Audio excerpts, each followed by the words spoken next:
Hey, everybody, welcome to the next episode of Kind of Libertarian. I'm Jeff Siegel with the one and only psychedelic athlete, Mike Turpin. Hey. How's it going, buddy? Hi. Good. I'm excited to do this. I love Dude, having a guest on. I am pumped. Judd Weiss, my man. Judd, I want to tell everyone now, I've known Judd for only a couple of years. We met a couple of years ago. I was hosting the very first psychedelics investment conference, and Judd was kind enough to open up his home for us. And we had the event at his house. And dude, his house is fucking sweet. It's in Bel Air, California. I remember rolling up. He had a Tesla in the garage, and I walked in this beautiful big house. These awesome pictures, like photographs on the wall of like Ron Paul, like all these awesome libertarians. And then he's like, yeah, I took those pictures. I'm like, dude, you know these guys? And it was just a really, really cool conversation. And we became friends after that. Just had a lot in common from just like really appreciating the basic fundamentals of libertarianism, drugs, which is always a fun topic for us. And just Judd, you know, he's just an all around good guy. Judd, really seriously, thank you for joining us today. You have a fascinating story, many fascinating stories to tell, and I'm looking forward to jumping into those today. Awesome. Thanks, guys, for having me on. Honestly, I like the whole idea about this program. I'd love to be on more often.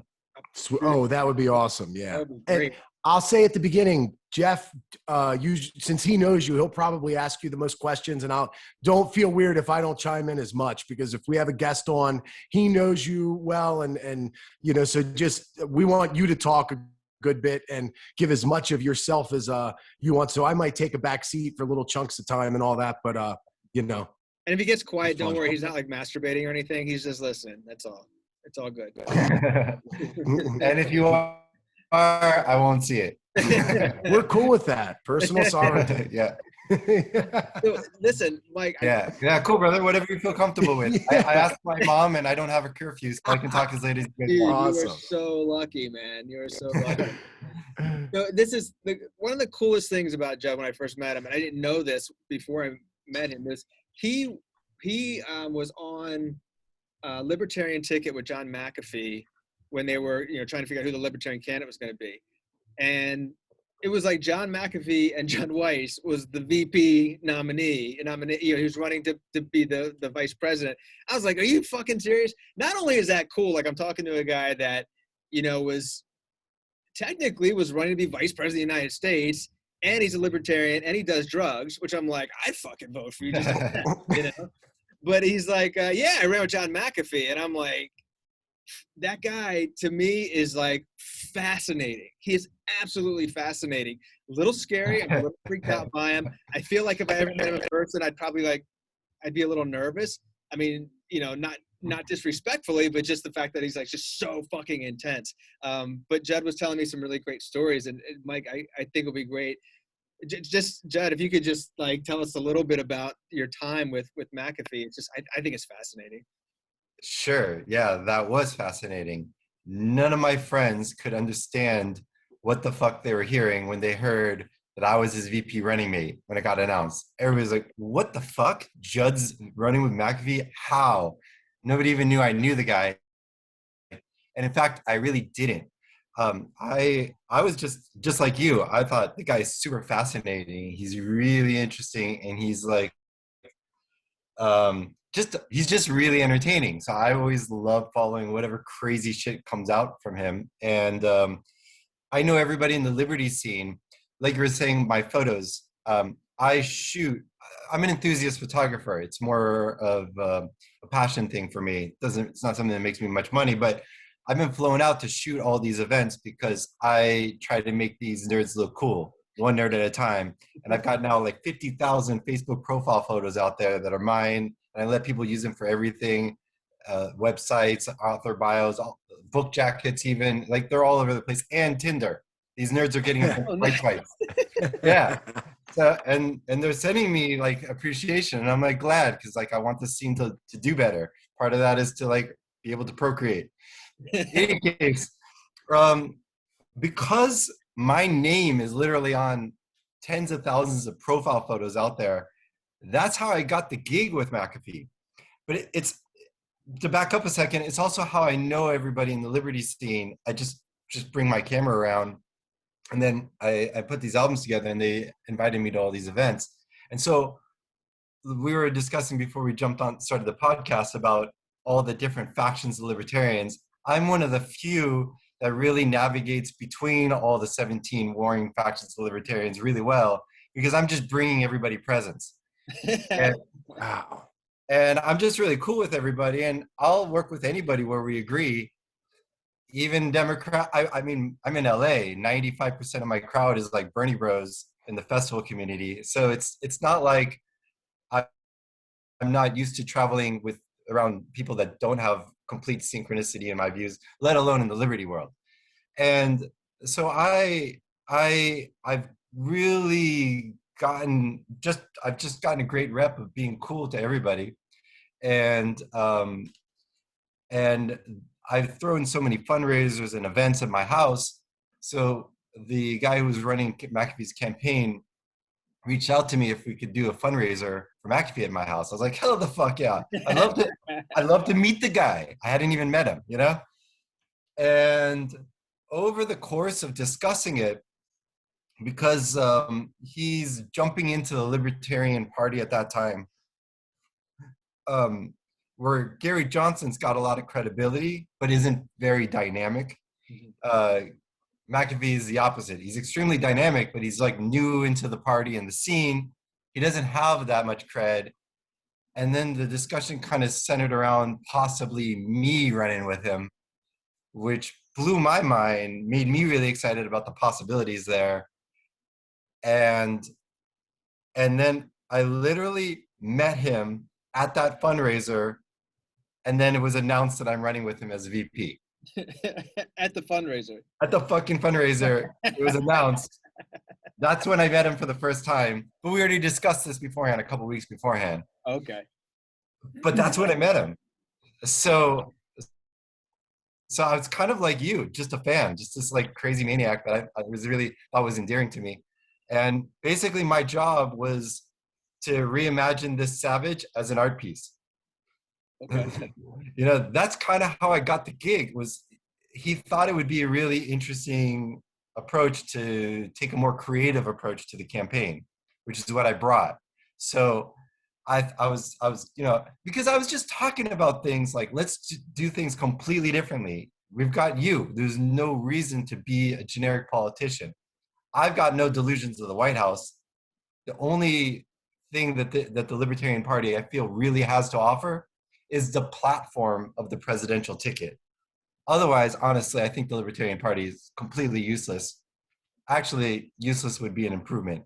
That's a different discussion. But they have one. That's a long discussion. It's like where libertarians go to be the monsters that they hate. It's just political, and they're fighting with each other, wasting energy for positions of no power. It's really embarrassing. But they have one thing.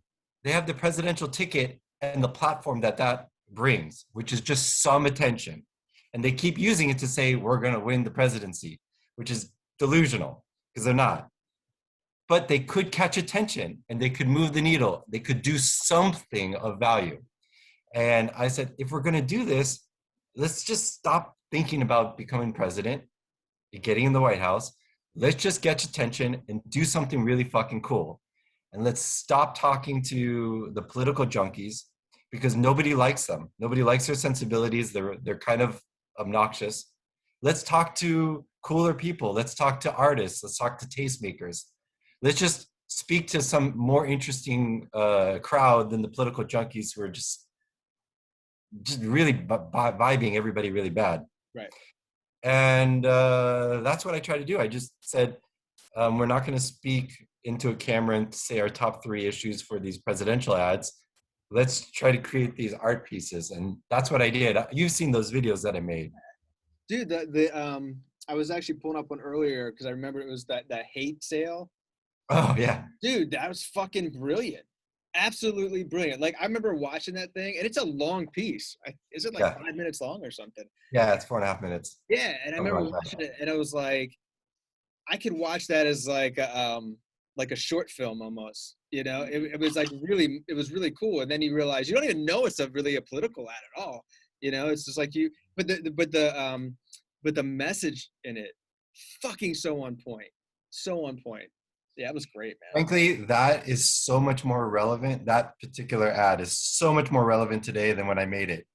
And I was looking for, so that's the most aggressive, intense video I ever made.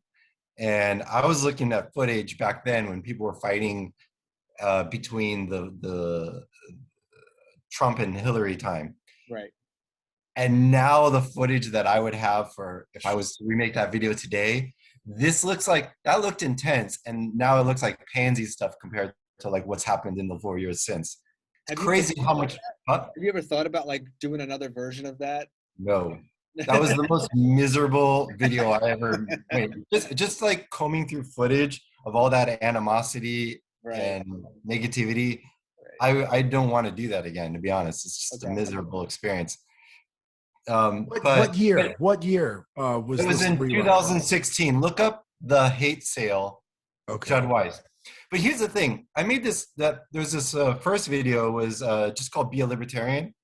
It was 60 seconds long, or no, 90 seconds long, and I got criticized for that. People were saying that that was inappropriate because it's too long for a political ad. It needs to be 30 seconds or 60 at the most. So then, but it was just like that video was like, I had to demonstrate what the fuck I'm doing running with McAfee. So I had to show what I'm bringing to the table. So basically, it's like a really fast slideshow of videos of photos that I shot of the Liberty movement around the world, actually. And I just wanted to create a sense of the art piece that is this movement. And it was just a very simple thing. This might be something cool that you might want to be a part of. Really wasn't much more of a message than that. Mm-hmm. It was just an ad, like join us, not here's why we're right. It had one message, which was our slogan, which I came up with while I was stoned, which was let life live. Yeah. That's the entire philosophy of libertarianism condensed in 3 words. And each word is no more than 4 letters. That was my goal. Let life live is our message. If you want, we have the source code. You can dive deeper into why that's the philosophy. We have tons and tons of 1,000-page books that you could read.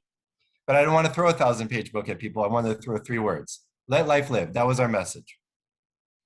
So I got a lot of interest. Like, that was such a different video, completely out of bounds. It was like more of a music video. All of them were. Mm-hmm. And then people were like, that's not a political ad at all. And I was like, exactly, that's what I was trying to do. Then I was told that you can't do an ad that's like 90 seconds. It's got to be a political ad. It's like 30, 60 seconds. So the next one I did was 3 minutes. And that one was the Vote Different ad. And that was a whole nother level. That one really blew up and got a lot more attention. The Vote Different ad, when I made the first one, the Be a Libertarian ad, I never opened a video editing app in my life. I just stick with photos. And I hired an editor, and I gave him my photos, and I asked him, this is the song I want to use. I want you to edit it into like this thing. Well, the selection of the photos is too intimate to me.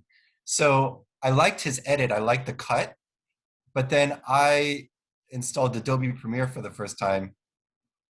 By the way, it's on mic. Is the video on me or on mic for like the podcast? Oh, it shuffles, so it'll come from Jeff's recording. So it'll be whoever's talking, I believe, in the primary recording. So your big photo, like I see you. You're the big thing whenever you're talking. And then if Jeff talks, when Jeff talks, it goes to him, right? You can also click maybe the top and change it if you're, depending on what you're using. Yeah, you might be able to. Okay, well, whatever. Anyway.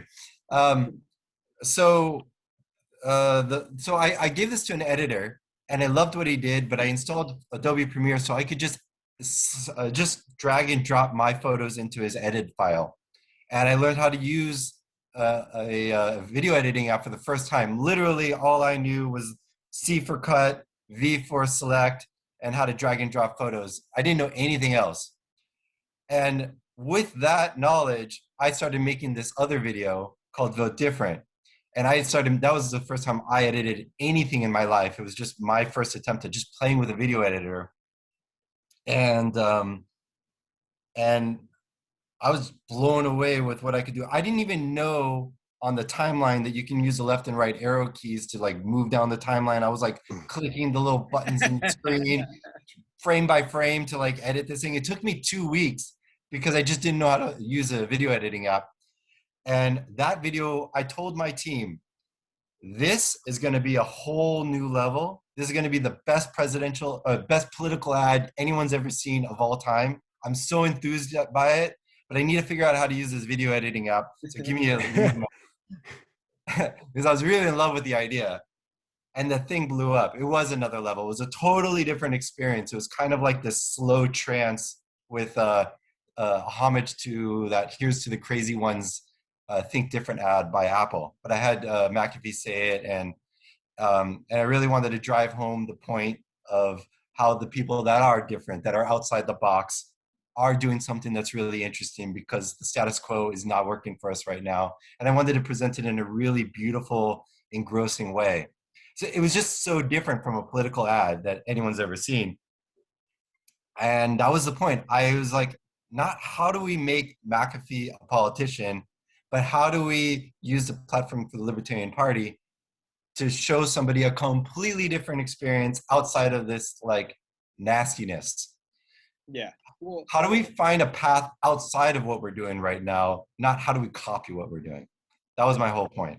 And I think that's really an underlying narrative for most libertarians, is that the status quo, just doing things the same, year after year, decade after decade, it's not working. And when you talk to people that are very passionate about the liberty movement, that's one thing that kind of comes up over and over again. It's not just saying, we want to change things. Like, we're actively doing things to make change. So like when you're talking about the way you did your ad, they're like, no, you can't do a 90-second ad. And you're thinking, why? Yeah. Am I going to have a heart attack if I do a 90-second ad? Like, what's going to happen if we do something a little different?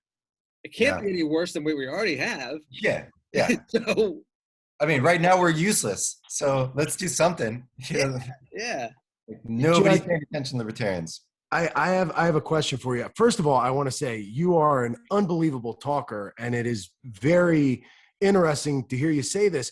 You blew my mind, though, with your idea, because we've talked about on this podcast as far as like, what can the Libertarian Party do? What can people do to get their name out there? And how can they make it happen more quickly? Because I mean, at this pace, you would bet that democracy will fail itself and we'll have to start over before the Libertarian Party could build any steam. I mean, at the pace that it's going. And what you said, like, was just about looking for just cool videos, things that people like, likable content, and just being kind of, not boring, not stiffs, not a bunch of unlikable sort of just chalk. And saying that and talking about the art and talking about that perspective of it, it really blew my mind.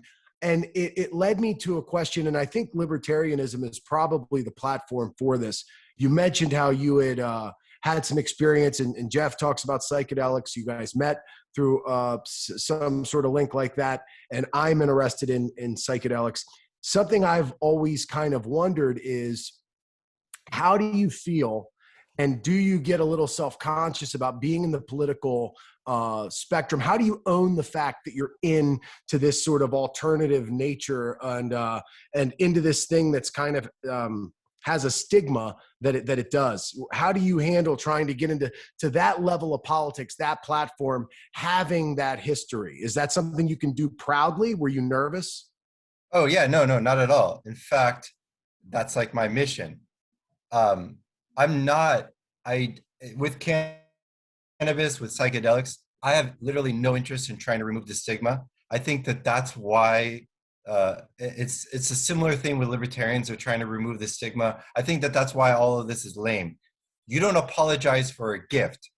We're not trying to say that this is neutral and bring something from negative to zero. I'm trying to show why this is a beautiful, glorious thing. This is better. Cannabis is better than alcohol. Alcohol is obnoxious. I'm not apologizing for that. Psychedelics is even more deep and more personal to me. Really blew my mind. I don't want it abused as a party drug. I think that's a mess. But cannabis is a great party thing. It's a better replacement for alcohol. And everybody trying to remove the stigma in the industry in, let's say, cannabis, is basically like trying to sell rice cakes. And I'm like, this is not something that's like just neutral, bland. This is something beautiful. This is something that gets people excited to talk and hang out, share ideas, ramble more, be less like sloppy and arrogant and belligerent and vomit and all sorts of negative things that come with alcohol. This is so much better. Less bar fights, less everything. Why are we trying to remove the stigma? You don't apologize for a gift. And I have that same attitude about psychedelics, even more so. I'm only cautious about psychedelics because it's a more intense thing, and I think it requires a lot more education. And I don't actually believe that it's for everybody. But that's why I was able to run with McAfee and do what I did. I wouldn't have been able to make those art pieces with Gary Johnson at all. I wouldn't have been able to do anything. And if you looked at our campaigns, the three top candidates, it was McAfee, Gary Johnson, and Austin Peterson. Gary Johnson, well, we look like we're some, so Gary Johnson looked like some kind of like campaign from the Republican Party in the 1850s. Austin Peterson looked like some kind of 8-year-old discovered Microsoft Paint. And we look like we're from the year 3000. So it was just like a totally different fucking thing. And I couldn't have done any of that with everybody who wants to just be generic and be tolerant. Now, like I said to McAfee from the very beginning, I don't promise I'm going to be on message with you all the time. In fact, I'm pretty sure we're going to be off message quite frequently because I am who I am. I believe what I believe.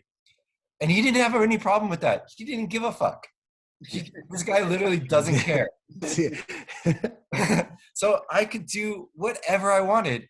And I did. He just let me like take the reins. I rallied a bunch. It was just him and this like campaign manager when it started, and that guy was like useless. We ended up getting rid of him, and I brought in a whole bunch of people from the Liberty scene, and we're like, let's do something cool with this.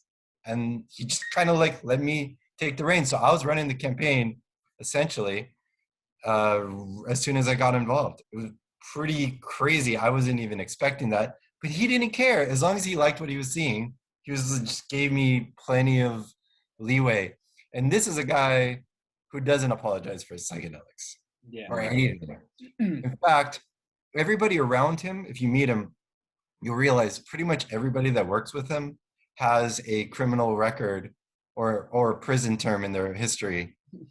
And that's surprisingly brilliant because the people around him are people that have been like thrown out by most of society. They have a hard time getting work or people trusting them, and everybody around him has so much loyalty to him. He's the amount of loyalty with the people in his circle is unbelievable because everybody's got some sort of a cause. Some people, their cause is like saving puppies or something. His cause is helping out people that have been fucked over by the system. That's why he married a prostitute. That's why, he feels like me. I've had my issues, and he likes seeing people that have been fucked over by the system. He supports that. That's probably an overriding passion with the guy, and I massively respect it. We recently discovered that prostitute is a derogatory term. We learned it was it full service I'm so bad at remembering what I'm supposed to say. Prostitute's what's in my head. We never, because I know. we interviewed I know. April Flores, who's a porn star, and we were talking about sex work and just like this idea of personal sovereignty, and it's your body, and you should no government or no person should be able to tell you what to do with your own body. It was a really fascinating conversation that we had with her, and it was weird. I said prostitute a couple of times, and I was like, I don't need, is that the right word? And she's like, actually, some people think it's derogatory. We say full service. I think she said full service sex worker. I'm like, okay, cool. I don't think she cared that I used the word prostitute. But it was kind of like I was getting scared about sex work because I don't really know much about it. I mean, McAfee uses the word, sure. Yeah. No, I just thought it was.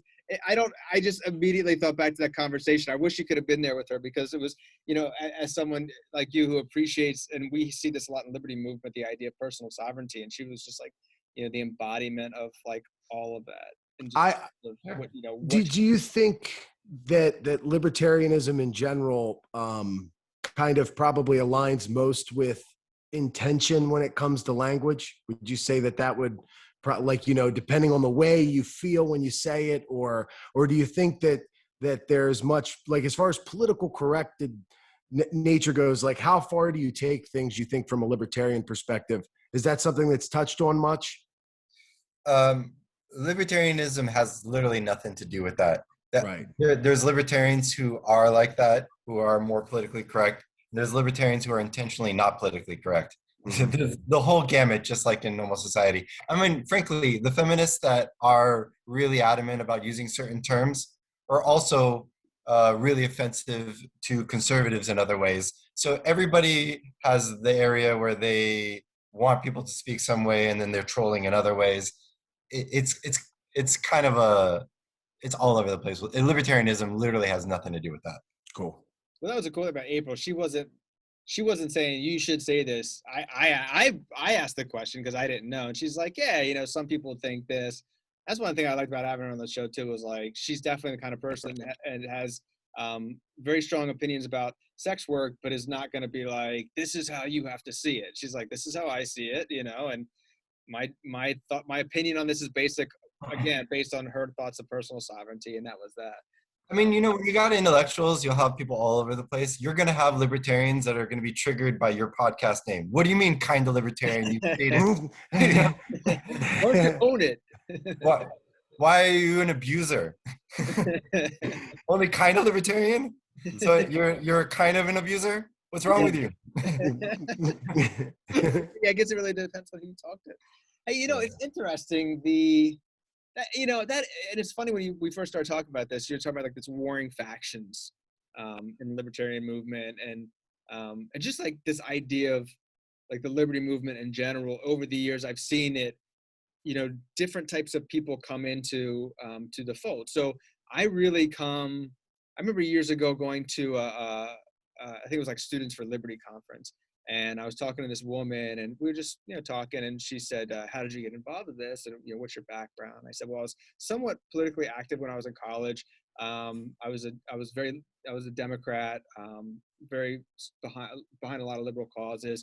And she's like, really? She's like, you're the first person I ever met that came from the left that came into the world of libertarianism. And I said, well, there's actually a lot of similarities, a lot of things that vibe, some that don't, obviously. It was a really cool conversation about that. But I've seen this, and Judd, I don't know what your thoughts on this, but there's definitely, I feel like, a lot of people that are far right, conservative, that have almost kind of hijacked the liberty moniker to push an agenda that's really not about liberty. It's more about their version of what liberty is. And to give you an example of what I'm talking about, I don't know if you've ever been to there's a conference called Freedom Fest. And I've been to it a couple of times. I mean, it was okay. I mean, I was really excited because I got to meet Justin Amash at one of those events, which was like a highlight for me because I really like that guy. But they're doing one this year in South Dakota, and Kristi Noem, the governor of South Dakota, is going to be there. And she's speaking at this event called Freedom Fest, and the voters in South Dakota said, we want to legalize cannabis. And she's like, no. Yeah. And that, like, how is that relative to freedom? And moreover, they're really pushing the whole I always forget the name of the monument. Rushmore? What's that? Rushmore? Yeah, Mount Mount Rushmore? Rushmore. Mount Rushmore. And the interesting thing about Mount Rushmore is, that like basically the U.S. government went in and vandalized their property. I mean, that's really the gist of it. But they're kind of like doing this whole like nationalistic, we're America, this is Mount Rushmore and everything. And I just wonder, is anyone going to stand up and say anything? Not even to like start trouble, but just to invoke a conversation. Was that a liberty-minded thing to do, to steal someone's property and vandalize it? Is it a liberty-minded thing to do to not honor the will of the voters when that's your fucking job? What are your thoughts on that? Yeah, uh, that is a common thing among libertarians. I came from the left like you. My arch nemesis were social conservatives. I always thought that they were just too controlling and like they were the big problem. And now I feel like the moral busybodies are really on the left now. It's Yeah. completely shift. And I'm almost surprised. Like I thought you guys were all really fucking cool. And and wow, I feel like you guys are the tyrants of the day. But the libertarians come from all sorts of different stripes, and they're adopting it from different perspectives. And just like you have your issues that matter to you, that you feel liberty is important to, people are coming from different perspectives. Like I'm not pro-choice, I'm pro-abortion. I think it's a good thing and I support people having more of it. Right. I think that it helps society and helps a lot of lives. I'm totally supportive of that. I even say that on the campaign trail. I don't give any fucks about that. Right. But there's a lot of pro-life libertarians and they're my friends too. And I could say, how are you? I don't want to fight with them. I could. Um, as far as like Mount Rushmore, you're going to see anarchists at Freedom Fest protest that for sure. Because they do. And Freedom Fest is the largest liberty conference. It's like 3,000 people that come out to that. I don't know. I mean, because I feel like when I went to it, it seemed more of like a conservative Republican fest with a couple of libertarians thrown in. Well, no, it's mostly stodgy old people that came from an investor conference Yeah, background, trying which to is buy what gold coins and shit. Yeah, yeah. yeah, it's like it used to be a gold conference. So they still have that freedom and gold song, which is terrible. I hate that they sing that at the banquet. It's really painful. But they're like stodgy old guys, and they want to like reimagine that thing a little bit more youthful. But there's a place for everything. Um, at that conference of 3,000 people, I still have hundreds of people that I meet and know that are fucking awesome. I have more than ample people to hang out with. I'm good with like 10. There's hundreds there that Yeah. are cool. And even if that's like 5% of 3,000 people is great. I'm good with it, you know? So It just rubs me the wrong way a little bit because I know there's going to be different types of people there, but when you're basically your keynote person, to me, is a person who embodies the opposite of liberty. It's like, come on, guys, you can do better. yeah, well, see, like that's the thing. Maybe she's kind of libertarian, but just not coming in from the perspective you are. Maybe she's got some libertarian inclinations and failures. Basically, I believe in let life live. So I'm hardcore about it. I really do live that way and believe that. And the more people will adopt it from different perspectives, the better. So I, I see so many purists shoving people out because they're not perfect in certain ways and this or that. Mm-hmm. And I'm like trying to be inclusive, come in and then adopt that let life live philosophy more fully. I feel like Christy Nome is the reason why she's being invited is because she does have that philosophy on so many areas. So she is kind of libertarian, but not the kind of libertarian that you are, and not the kind of libertarian that others are. That's interesting. See, I guess I'm not as I try. I think as I've gotten older, I've definitely been more open to other ideas, and I've been a lot less aggressive.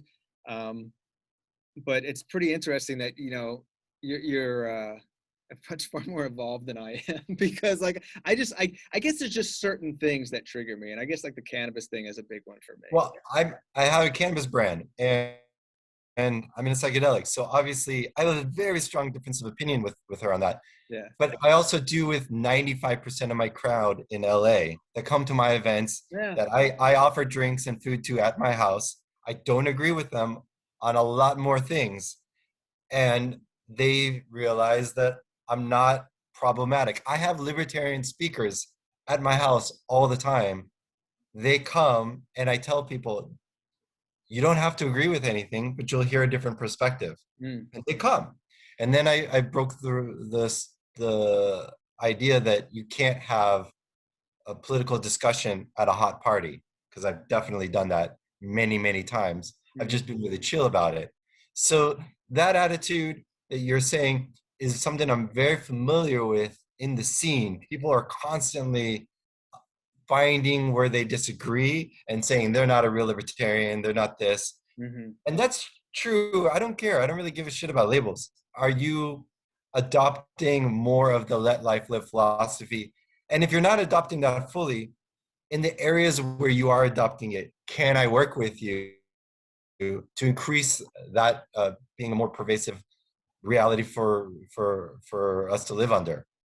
How do you do And that? I think that's the case. That is the case with Christian Nome. So I think that is even the case with Alexandria Ocasio-Cortez. We can find agreements, yeah, even how much I disagree with her on so many things. I can find ways where we agree. Even if we only agree on 2% of things, I'm okay with working with somebody in the areas where we agree, let alone fighting with people that I agree with 98%. mm-hmm. How do you do that though? I mean, I guess when I think about that, sometimes for me, it's also intention. Like, what are your intentions? You know, I think that there are definitely people, politicians who, like, I don't agree with, like you said, on 98, maybe 98% of things. Um, but what bothers me is not the level of agreement, it's intention. So what is your intention? Is your intention to, do a job where you are trying to, um, really, like they said, support and defend the Constitution, and or is your job, I'm going to say this because I know a bunch of people, there's 60% of these people will vote for me if I say no, I'm against weed because all these old people that are going to vote next year hate weed. That's Yeah, like, I mean, I really don't like politicians. They mostly stick their thumb in the air and they feel the political current, and then they say that. I mean, that's why you see Romney flip-flopping all over the place and a ton of the other politicians doing that. I have no interest with them. But if they're going to promote something that I support, I'm cool in that realm right. at that moment in time. I guess it's partly, there's this big conflict in the movement, in any movement, of being a movement or a membership club. And it's like, do we accept these kind of people in our club, or do we accept them in our movement? So like, for example, there's people that I won't allow in my house, but I'm glad that they're working together with me on a cause. Like, for example, I'm friends with Adam Kokesh. He speaks to like the trailer park crowd of the Yeah. libertarian universe. Like, somebody should speak to the um, Insane Clown Posse crew. I'm not going to. I really, like, I detest that whole crowd. I will not speak to them. I'm not a good communicator with them. I'm also not a good communicator with the hardcore feminist crowd. Ovens can. They hate every single micro gesture that I make. I can't communicate with these guys. So I'm not the salesman to them, but I'm totally cool with other people doing that. And so it's like, are we a membership club or are we a movement? Because you can't quite be both. A movement works with people from like different cliques, different clubs. They kind of get together, but they're not from the same club. They don't really associate with each other, and they're probably never going to. And that's totally okay. They can work together with where they agree. So let me give you an example. I'm ethnically Jewish. I'm not religious, but I'll work with a hardcore anti-Semite racist in my house break bread. I'd totally welcome them in my home. If they don't harm me or harm my property, they'll probably leave feeling a little bit more comfortable about the Jews that they thought they hated. Yeah. That's more my vibe. We've had this conversation a couple times, because if you remember, Jeff, I said I would have a conversation with you if you were a rapist, remember, like, half joking, obviously, but and we've brought up a question. I always like wonder, what makes somebody go the path of, say, like being like a white separatist, neo-Nazi, all that kind of stuff. And I've wondered how I would handle a conversation with them. And part of me feels like, because I am a white male, it's kind of like my role to like separate myself from them to an extent, and like be clear where our differences are and what I think.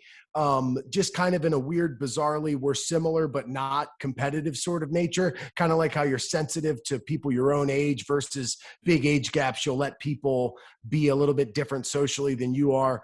So like, what that makes me wonder when you're talking like this, I guess you kind of just answered, is there's no like lines that you draw.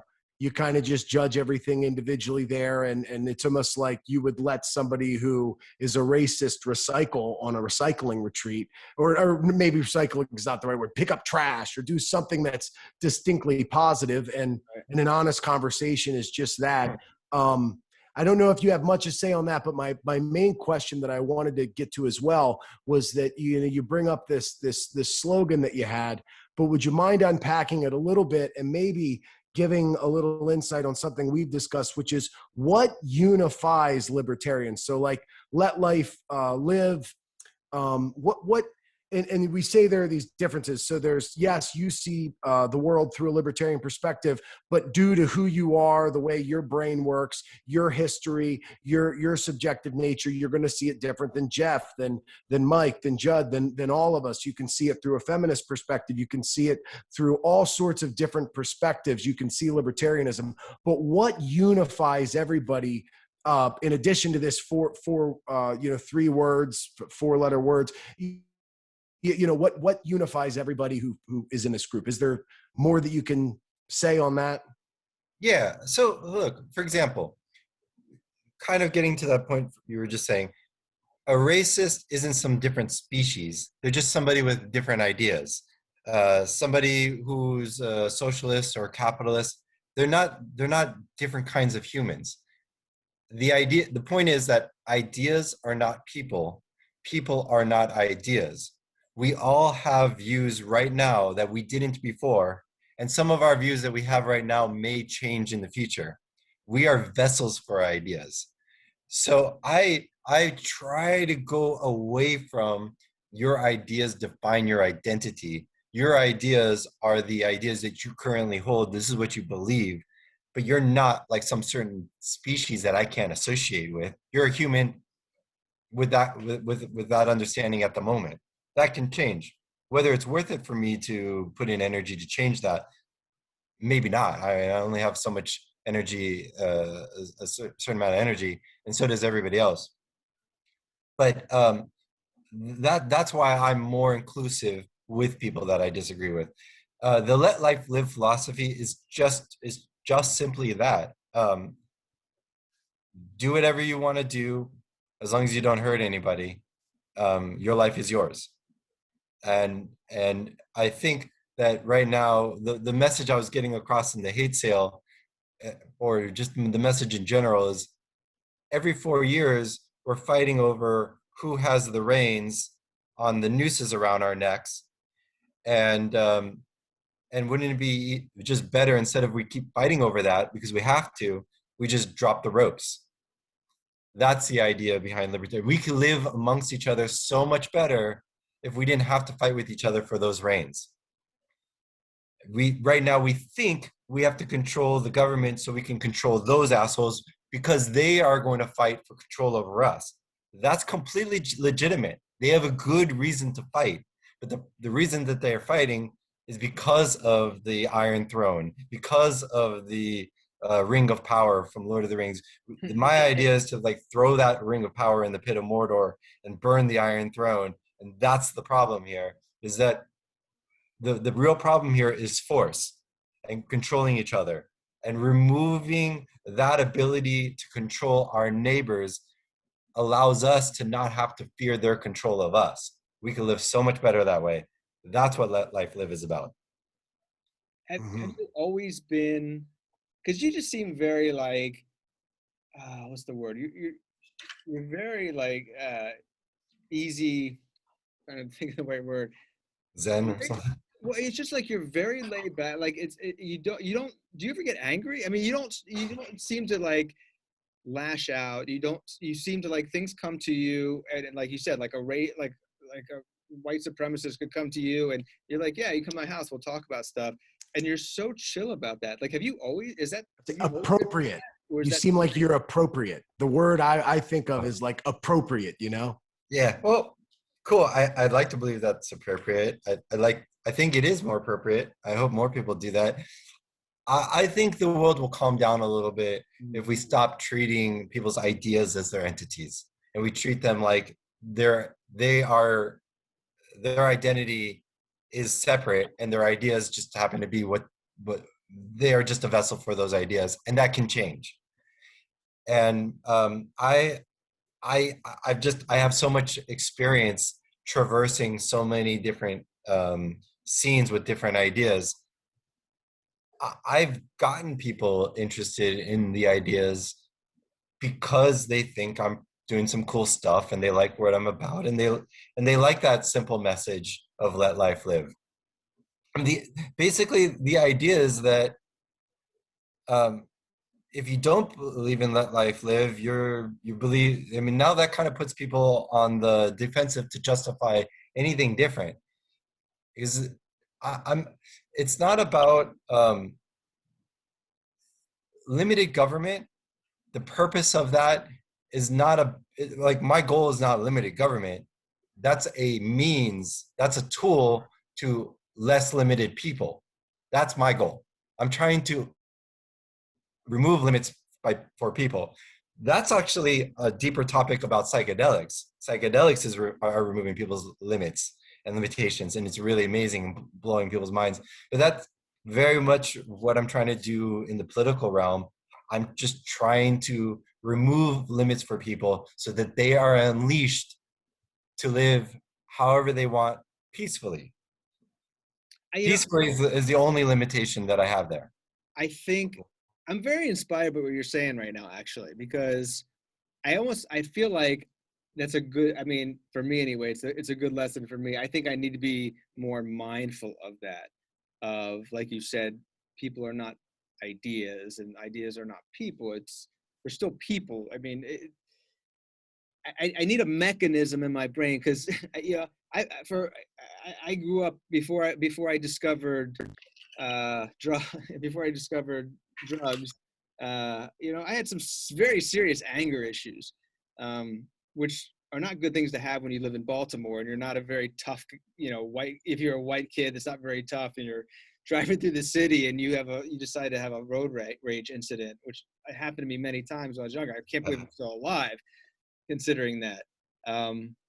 But that's a really, really good point, man. It's just like, even thinking about Christine Noem, it's like, man, like I get so fucking angry when I see her talking about cannabis, but it's like, wait a minute, I need to step back. It's like, I think her intentions are not honorable in this case, but does that mean I could not have a rational conversation with her? Does that mean I cannot talk to her as a human, as a person, as opposed to an enemy? I mean, be more enemies among absolutely you could. There's so much synchronicity that you have with her, even though you feel revolted by her. I had Tulsi Gabbard speak at my house. I had an event for her soon after your event that we had. And she's awesome. She's really cool. And we disagree on probably 50% of things pretty strongly on pretty much anything on economics. Like I'm not on the same page with her at all. Okay. But on so much I am. And I thought she's fascinating. She's really cool with me now, and I really like that I could work together with her in the areas that we do agree. I probably have more in common with Christine Noem than I do with Tulsi Gabbard. And Tulsi Gabbard is against the war on drugs, full stop. Yeah. She's not just like legalize marijuana. She's like, no war on drugs. Right. So she's awesome in that respect. Kristi Noem is not. But there's so much about Kristi Noem that I think is pretty badass. That I'm really impressed with her. She's really strong, and she's held up really well with a pretty good understanding of liberty and that idea of let life live in her state. I'm really impressed with her in so many ways. I'm really disappointed with her also on drug legalization and the drug war. Sadly, that's kind of the world I live in. All my favorite artists and musicians, I really love their music, but once they start talking about politics, I'm a bit disappointed. But I still am inspired by them regardless. Dude, we have to have you on again, man, because there's so much I want to ask you and talk to you about more from just the liberty movement, but also just like we were talking about psychedelics and really like dive deep into that rabbit hole of psychedelics, because I think there's a certain level of freedom that comes with understanding these molecules and what they can do. And I agree with you too, that I don't think these are psychedelics for everybody. And I've gone further in articles where I've been criticized for saying, because a lot of people that are really pro legal or pro decriminalization of psychedelics will say, oh, they're not dangerous. Well, yeah, they are, man. Like if you don't know what you're doing and you've never, you've never done DMT before, and someone gives you a shit ton of DMT and you freak the fuck out, that's not good. Or someone says, here, have some fucking mushrooms, and you take fucking 20 grams and you fucking that's very, very dangerous. And I think with the movement to decriminalize drugs, we also have to understand there's a responsibility that comes with that, to not trivialize the fact that, yes, in the wrong hands, they can be dangerous. You know what scares me is I throw a lot of events, and I've started doing these cannabis only events, no alcohol, and over 200 people parties at my house. And people are saying that's going to be a mistake, and it's so much better. It's just much better vibe, man. Everybody's rambling, talking, socializing, and nobody's vomiting, fighting, no mess. It's just so much better. But I'm terrified of people doing that with psychedelics, because psychedelics, I just don't need a whole like party of people crying and freaking out, and who the fuck knows. Psychedelics is like lifting the rug and you see like dirt and bugs underneath, and it's something that you've got to do so intentionally. And I know it's going to be abused. I know we're going to have problems. I'm just bracing myself for it. There's nothing we can do to stop that. But I'm not going to that's something I'm afraid of. It's only a party if you combine it with the other right drugs. No, I'm half joking, but I mean, I'm a veteran. I've had so many bad trips myself over the years. I've been doing this since high school. Yeah. And I'm not afraid of bad trips, because I'm a guy that I'll jump down rabbit holes, and I'll find a lot of bad rabbit holes that I jump down, but I'll find amazing rabbit holes, and I'll show people, hey, check this shit out. So I have no fear of that. I'm that kind of I like to be an explorer, including in the psychedelic world. But I don't recommend that behavior to most people. That's just me. And there are cases of massive psychedelic events that are successful, like Burning Man. You have like 50,000 people on psychedelics. It's just, they've created a really great safe space for them to be crazy and free and way outside the bounds. It's possible. But that's only for people that are willing. That's not normal for people to drive all the way out in the fucking desert like that and like camp and build. They've self-selected. Their border wall is the difficulty of getting out there. And, you know? That's the tough part. Right? I can't just do that at events. I don't recommend it. I'm a veteran. I can socialize on psychedelics. My photography is even better on psychedelics. I'm good with it, but I really don't recommend that for novices. And I'm afraid that's going to happen. And it's always interesting to me that what people like, because honestly, for the most part, I want to be left alone. You know, if I take some mushrooms, I basically just want to hang out in my backyard near the trees.